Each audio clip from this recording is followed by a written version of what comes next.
向後，係啦，再嚟啊！再行多次啊！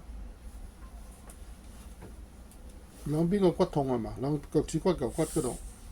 係左邊好。多咗。其實之前咧，係左邊嗰隻腳咧，成日一踩落個平地呢啲點嘅地下咧，就覺得係有嘢揞住嘅呢度。啊但係就唔痛嘅。膝頭哥啦。咁呢輪咧就右邊膝頭哥痛。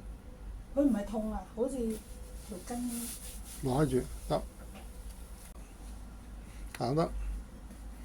你覺得點樣對鞋係咪闊啲、鬆啲係咪好啲啊？嗯。再褪後啊！同埋佢軟熟啊嘛。係啦。而家開始。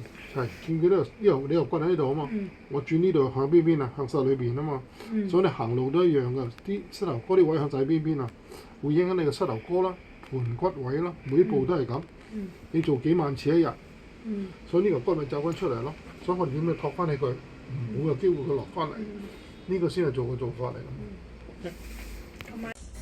3D 度腳訂做鞋墊，有效舒緩拇指嘅關節痛、腰痛、膝痛。